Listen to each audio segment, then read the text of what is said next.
Hello, all, and happy week after spring break, week 9. Hopefully, we're a little bit more relaxed, less eye bags. I don't know, maybe a little tanner. Um, yeah, I hope you all had a fabulous spring break, and welcome back to kind of the second half of this course. We've done a major chunk already, and yeah, let's just go ahead and get started on week 9. I'm gonna head over to our modules, and I don't know why that's pulling up. So week 9 is our midterm week. I'm not sure if you saw in our spring break module, but I had kind of explained what the midterm is going to look like. And if you wanted to get started on it, you totally could have.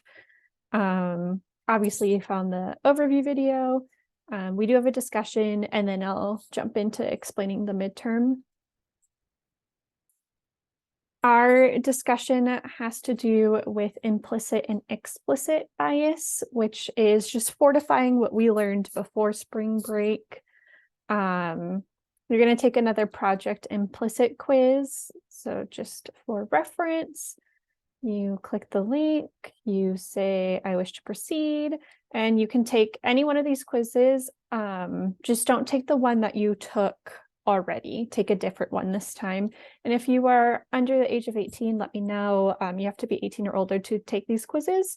So either you need parental approval or we can work something out. I can give you a different assignment. So you're going to take your project implicit quiz, and then you're going to write a summary on the outcome of the quiz and focus on how your values and biases could influence how you will interact with your students and the way that you teach. And then with this knowledge, what changes will you make to help ensure your biases don't affect your students and practices? As always, our replies to 2 classmates has remained the same. We note something you have in common with a peer, share some feedback or advice from personal experience, and ask an open-ended question to keep classmates, to your classmates to keep the discussion going. I do want to mention, I have updated the grading policy. You should have seen that in an announcement. Discussions and reflective practices will now be due 2 weeks after they were assigned. This is just to help keep you guys on track and to make sure that you are not waiting until the last minute. If you cannot submit it within those 2 weeks, please let me know. I'm here to work with you and not against you.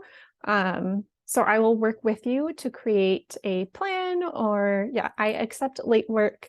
There will be due dates though, and I encourage you to stay within those due dates. Let me know if you have any questions about that.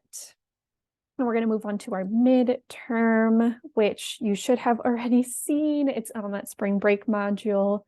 So you are going to make a copy of this, and I'll show you. Make a copy, click it, make a copy. And then you are going to fill out this table. And the purpose is to brainstorm ideas to create a physical environment, a physical preschool environment that would be welcoming to all. The directions, you're first going to explain your hypothetical classroom. So what age are the children in your classroom? What cultures are seen in your classroom? What languages are spoken in your classroom? And what is the social economic class of most students in your classroom? And then you're going to move on, and you're going to provide 2 examples of materials that you would include in a classroom for a diverse society and a justification for the materials chosen. So here you're going to click input your 2 materials. So I don't know, an apple. These are not, I'm just banana. These are not the actual materials. I'm just typing something to show you. And then down here, you're going to explain, I will be including apples and bananas to create a more diverse classroom, because, and like I said, don't include apples and bananas. It's the first thing that came to my mind as an example, as just to show you where you're going to be typing. And then you're going to be doing that for gender, for language, for culture and ethnic groups, for multi-abilities, and for any other ideas that you have. And this does have to be filled out. You're just going to come up with a separate idea.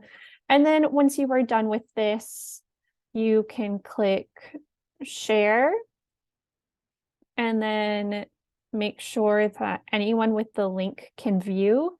You'll copy the link. And then when you go to submit your assignment, you can submit that assignment with using that link. Or you can copy that table and do it on a document. It is up to you how you would like to do that.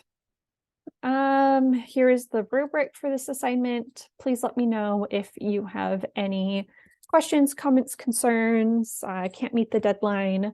Like I said, I'm here to work with you and not against you. And I know that this is a bit of a longer overview video, but I wanted to say hello. I wanted to make sure that everything is clear for the midterm, and for that discussion post. We're not doing any readings this week or any chapters. So when you look at our checklist, it's just watching the overview video, your discussion 5 post, and the midterm. Oh my gosh, good thing I went to this. All of your assignments between weeks 1 and week 8 are due this Sunday. Everything, all of those discussions, reflective practices, the 2 check-ins, the observations, they are due this Sunday. If you cannot meet that deadline, please let me know. But please try to meet that deadline. But of course, if there is a circumstance in your life that is preventing you from meeting that deadline, I am here to support you. That is it for this week. I hope you all have fabulous weeks. Yeah, all right. Happy back to school after spring break. After this, the next break is when we're done with the class, which is crazy. Yeah, that's all for now. Have a fabulous week, and I'm excited to read all your guys' midterms.